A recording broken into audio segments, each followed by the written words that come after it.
and welcome to Zilog and Moto for what is going to be a very special video this week, and look at a type of game so far that I have not looked at in the previous 210 episodes. And yes, that's a slightly disingenuous lead-in, but it's still technically correct, and as we all know, that is the best kind of correct. If you're not familiar with Zilog and Moto, you might be wondering what the hell is it that I'm talking about, or even if you are familiar with the channel for that matter. But assuming you're not, my name is Dave, and every week on Zilog and Moto, I pick a game from my collection of 8 and 16-bit Sega-related games, and then go on a deep dive on that game. First, taking a look at the packaging for the game, including the manual and possibly other things that might have been included with it, and then I review the game while including game footage captured from original hardware whenever possible, which is most of the time unless it's something odd like a light gun title. But what's my criteria for this game collection, you might ask?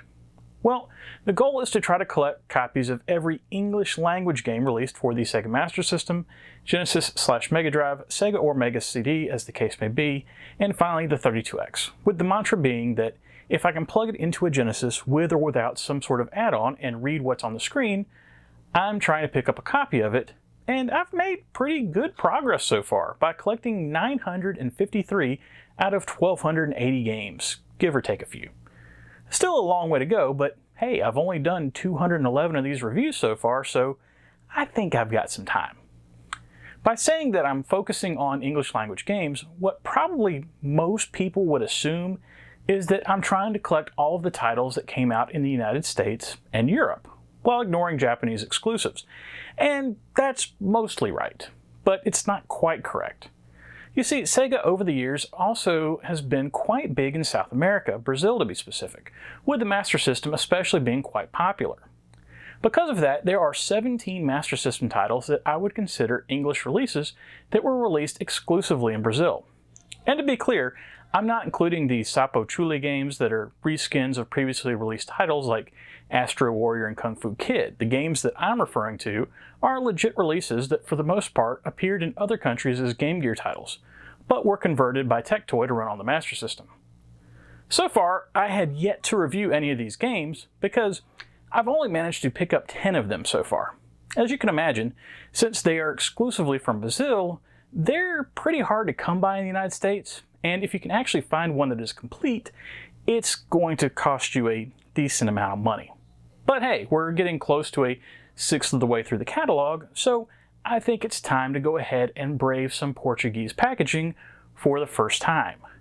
For our first foray into the world of the Brazilian Master System, I decided to pick what was actually the first Brazilian title that I ever purchased, and that would be Quest for the Shaven Yak, starring Ren, Hoek, and Stimpy. This is a game that I've been curious about for years, as I was always annoyed that the Genesis only got one Ren and Stimpy game, Stimpy's Invention, but somehow the Super Nintendo managed to get 4 of them. Yes, that's right, 4. Maybe those THQ releases weren't the best games in the world, I don't know, but the fact is that I loved Ren and Stimpy at the time, and it's taken a Brazilian Master System release to finally get a second game on a Sega console. Was it worth the wait and effort? Well, we shall see. But first, a look at the package. And this is my copy of Quest for the Shaven Yak, starring Ren, Hoek, and Stimpy. I think this copy is in pretty decent shape, especially considering the rarity of the title in the United States. The outside of the case is fully intact, with the hang tab included at the top, and outside of some minor scratches and scuffing, looks pretty good. The inner cover has seen some wear, seems like it might have gotten some slight moisture damage at some point, but is dried well, and you've got to be looking really pretty close to notice it. Other than that, the art still looks good, so it hasn't been sun-bleached, and there's no edge wear at the top or bottom. And again, I'm just happy to have it in my collection. There's not currently a copy of it on eBay, complete or otherwise, and if there was, price charting is estimating it would be selling at somewhere around $250, so definitely a good one to have crossed off. As far as the cover art goes, I actually like this a lot. Tectoy smartly made almost the entire cover available for the artwork, and they used it, going with an uncropped version of the same artwork that was previously used for the Game Gear version. Although they did change the logo's coloring slightly for some reason, and actually I like the outline version on the Master System better.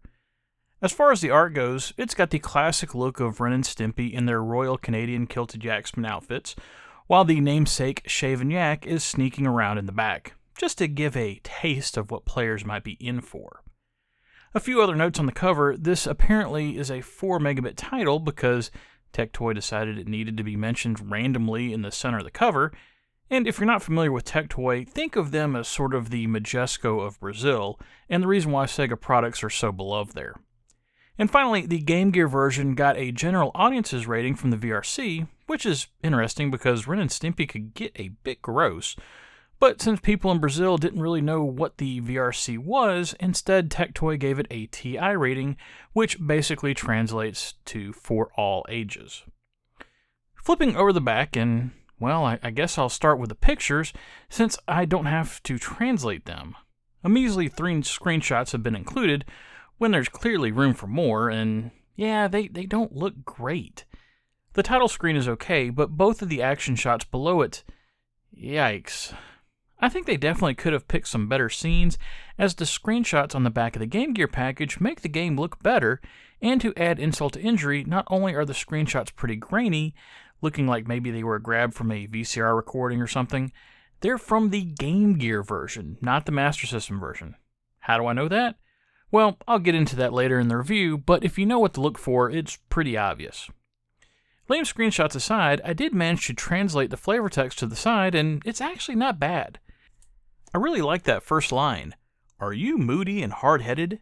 Yes? Then you're a lot like Ren. Words of wisdom to live by. Opening up the package, and the manual and cartridge have seen a little wear, but I've got worse in the collection. The manuals on these Brazilian releases is all black and white Xerox pages, so if you're thinking about buying one of these, definitely be careful, because I picked up a copy of Fire and Ice, and I didn't realize it had a repro manual until it was too late, because of how easy it is to reprint. Having said that though, if you flip to the last page, Tectoy puts a serial number in the manual that actually matches to one that's inside of the cartridge, so that you can verify that you're buying something legit, which I think is a nice touch.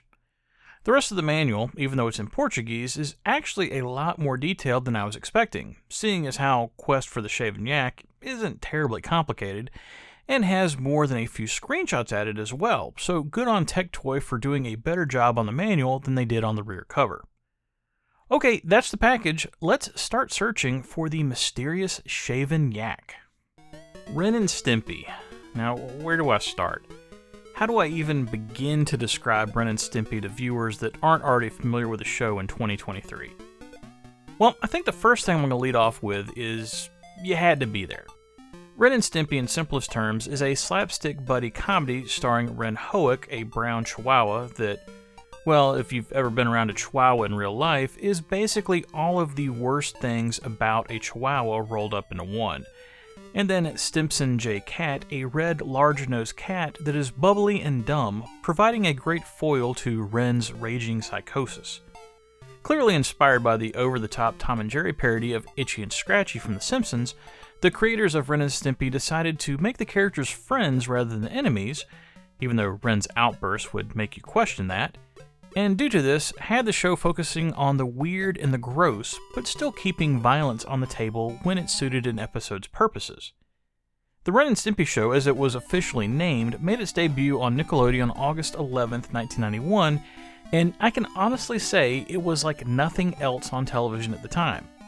Just as a point of reference, Beavis and Butthead wouldn't make their first appearance until over a year later on September 22nd, 1992, with their first short Frog Baseball as a part of Liquid Television on MTV, much less having an actual television show centered around the characters. And South Park's first very primitive short, The Spirit of Christmas, wouldn't appear until December of 1992, with the television show not following until 1997. And this isn't even specifically to compare Ren and Stimpy to Beavis and Butthead or South Park, it's just that those are the closest things I can think of to relate to, as far as some of the more gross-out or adult-themed humor that was employed. In the fall of 1991, think about what Ren and Stimpy was sharing airtime with on Nickelodeon. The lead-up to Ren and Stimpy was Count Duckula, Heathcliff, Danger Mouse, Inspector Gadget, Doug, and then finally Rugrats before Ren and Stimpy closed out the animation block for the day. And that was it. Sure, Rugrats had the occasional adult joke thrown in that kids weren't going to get, but I can't think of a more vanilla, saccharine lead-in to Ren and Stimpy than Doug and Rugrats. Maybe if they were showing reruns of the Smurfs and Muppet Babies or something. Regardless of any controversies around the show's creator, which I'm not going to get into as it's not really pertinent to the review, and I'm sure there's other videos out there that could cover it better than I could, the show was a hit, largely due to just how different it was from everything else. It didn't even need to be good or funny necessarily. You watched because you wanted to see what crazy thing they were going to do next. And, as is normal for hit cartoons, quickly merchandise licensing started up, and the video game adaptations began. November 1993, coinciding with the debut of Season 3 of the show on Nickelodeon, saw both of the games on Sega platforms released to get out in time for Christmas that year, with Stimpy's Invention and Quest for the Shaven Yak competing with Vidiots for the Super Nintendo and Buckaroos for the NES, although Buckaroos would later get a Super Nintendo port as well. However, that release of Quest for the Shaven Yak was the Game Gear release, and today's video is specifically about the Master System version, which Tectoy wouldn't deliver until 1995. It's pretty normal for Brazilian releases of games on Sega platforms to be delayed from when they first appeared other places around the world, and technically the Ren and Stimpy show was still airing in its 5th season at the time, so it's not like it was totally out of place to get a later release like that. But what is interesting about the Master System version is that it's not exactly the same as the Game Gear release.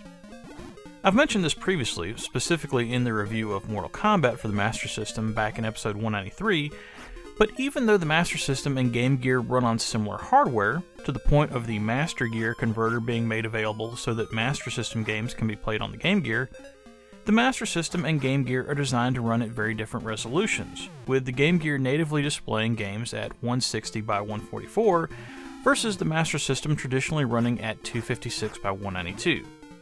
As you can imagine, with double the available pixels, a game originally developed for the Game Gear is going to look a bit different on the Master System, and this is how I could tell that the screenshots on the back of the package and in the manual come from the Game Gear version instead.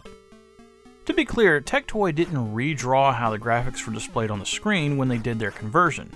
Any images that were originally designed to fit in that 160 by 144 window still appear in the same manner, and you can see that immediately when you start playing the game, with the initial cutscene that details the plot of the game being framed inside of a large red border. Looking at the cutscene really gives an example of just how much more screen is being drawn in this version of the game. Once gameplay starts, the additional screen real estate is even more impressive. I watched some clips of the game on the original Game Gear resolution, and honestly, it's fine, if not a bit cramped. But I vastly prefer the enlarged version, even if that does mean that the HUD of your nipple life bar, and no, I never expected to say those words in that order, is now inset in the upper left-hand corner a bit rather than being in the actual corner. Being able to see more of the screen makes the game much more playable, in that now it's easier to see not just the various jumps and other parts of the landscape, but also have even more heads-up notice of when an enemy is moving around. It's not perfect, mind you, as the game wasn't originally designed to be played like this, and occasionally some strange things happen, like not being able to see the final boss if they are all the way over to the left and you are all the way on the right. But for the most part, any glitches are minor, and the game plays well, with only the tiniest amount of slowdown and some occasional flicker.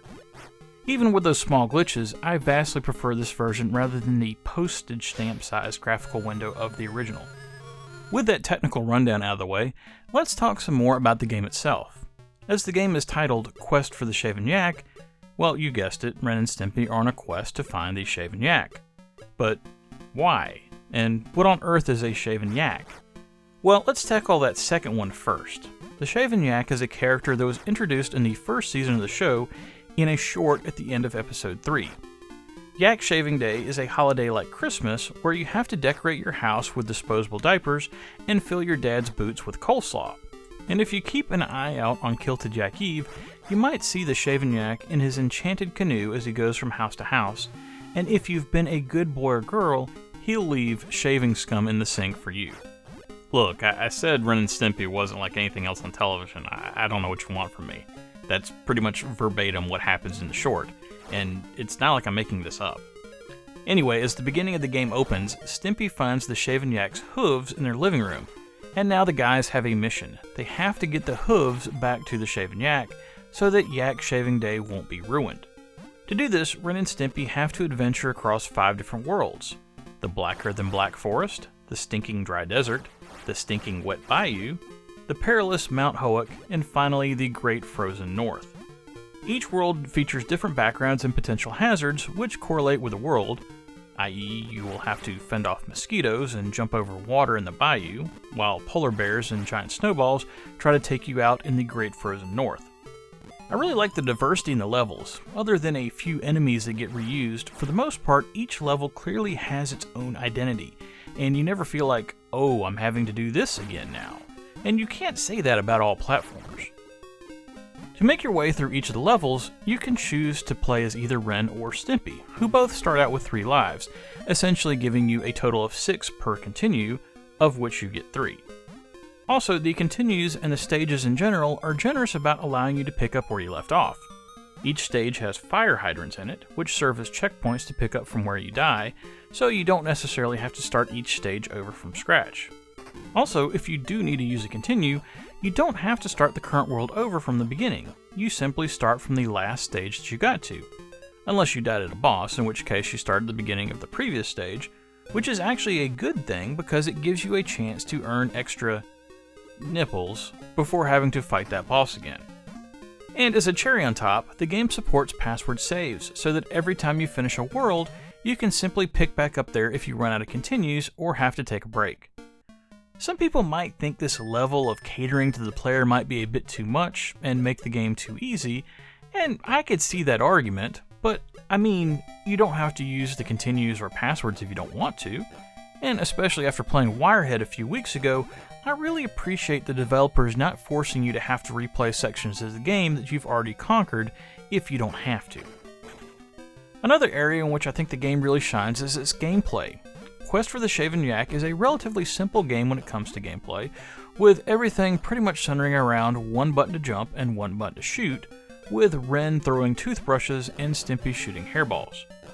One thing to note is with the game's expanded screen resolution, attacks stop at the border of where the screen used to be, so if you see an enemy at the edge of the screen, you'll have to get a bit closer to land an attack. It's not a problem, and you get used to it pretty quickly, but I did think it was an interesting side effect. Also, as you might expect, while there's not too much difference between how each of the characters play, there is a slight tweak, with Ren being able to pull off a super jump to launch higher into the air, and Stimpy bouncing with happy happy joy joy, which will break branches he's walking on to drop down to areas that Ren can't get to. Ultimately, both characters are very fun to play as, and it may just come down to the fact that certain levels or bosses are easier to handle with one or the other, as to who you pick. Regardless of which character you do pick, the developers absolutely nailed the controls. Quest for the Shaven Yak plays like a dream. There's nothing worse than playing a platformer where the platforming or action elements are off. Specifically, I just ran into that on the channel with Tom and Jerry Frantic Antics on the Genesis a few weeks ago, and comparing Quest for the Shaven Yak to that is night and day. All of the hitboxes on the platforms and enemies are well defined, so if you miss a jump in Quest for the Shaven Yak, or get sloppy when attacking enemy, it's no one's fault but your own. And again, I could see some people whining that that makes the game too easy, but I'm going to disagree wholeheartedly there. You know what it makes the game to have platforming elements that aren't cheap or poorly designed? It makes the game fun. I already mentioned how technically the graphics in the game are improved from the Game Gear version due to having the expanded resolution, but what about the art itself? Well, it is a Master System game, so there's only so much that can be done with it, but I think they did a great job given those limitations. As mentioned, each of the stages' backgrounds, while simple, reflect the world that they're in, and not all of the stages in each world look the same. For instance, both the desert and the frozen north worlds have underground stages with different art. Along with that, Ren, Stimpy, and all of the enemies are well drawn, and everything looks like it wouldn't be out of place in the television show. And not to spoil anything, so I won't include the footage here, but the ending is a very nice sequence that's a lot more than the simple "the end" that most 8-bit titles feature. Finally, just because I have to be petty, compare how this game looks and sounds next to Buckaroos for the NES. I think that you'll find that while Buckaroos isn't horrible, the lack of available colors in comparison to what the Master System could do definitely makes Quest for the Shaven Yak the better looking of the two 8-bit Ren and Stimpy games. I just alluded to the sound in Quest for the Shaven Yak, and I need to do more than allude, because truth be told, the sound in Quest for the Shaven Yak is quite good. The background music is well composed and has a lot of variety of tracks. You're not going to have to worry about hearing the same 16 notes over and over again, and all of the tracks fit each of the levels well. The sound effects in the game are solid as well, and do a good job of complementing gameplay, which is kind of the opposite of what's happening in Buckaroos, where the music and sound effects aren't bad specifically, but they're considerably more strident, which isn't what you want from the sound in your game as a rule. Overall, I enjoyed Quest for the Shaven Yak far more than I thought I would. When I first started playing it, I went into it thinking, oh, this is yet another licensed platformer, and I immediately lowered my expectations. But it didn't take long to figure out that despite the aging hardware and the limited ROM capacity, the developers had really crafted a game where they paid attention to the details, and it shows when playing. Even something as simple as when you pause the game, the screen goes black, and all you can see is Ren or Stimpy's eyes, and they continue to move around. It's clear that a lot of care went into creating this game, when honestly, a lot of other developers at the time were not putting in that kind of effort. As a result, I'm giving Quest for the Shaven Yak starring Ren, Hoek, and Stimpy for the Master System 3 stars. I certainly don't expect people to go out and seek physical copies of this game due to its rarity, but it is definitely worth playing, and this version is superior to the Game Gear version. Okay, and that was Quest for the Shaven Yak starring Ren, Hoek, and Stimpy. I don't know if that's the longest title of a game that I've reviewed, but it's definitely up there. Aiming aside, I really had a lot of fun playing the game for this review, and to be honest, I really hadn't delved into Ren and Stimpy much in the last 25 years or so it was nice to getting to watch some of the show again this week, of course under the auspices of doing research for the video. Maybe now I'll finally go back and watch some of those episodes from the later seasons that I never saw originally, who knows. Next time on Zilog and Moto, well, unfortunately, I don't think I'm going to like this next game as much as Quest for the Shaven Yak. But who knows? You got to go into things with an open mind, right? This game is from that lovely genre known as Genesis Sports Titles, and despite the name of the game, it was actually released in all 3 of the major regions, something that definitely did not happen all the time with sports titles. It's actually really convenient that it was at the place in the schedule where it is to be reviewed next week, because there happens to be a major tournament going on right now that deals with it directly, so I get to be all current events without even trying. As much as one can be involved with current events while talking about a 31-year-old game, that is. Well, that's it for Zilog and Moto episode 211. If you like what you saw here and want to see more, please think about liking and subscribing if you are so inclined, as it will help more people see these videos. But most importantly, whatever you like to play, have fun and be excellent to each other. Later!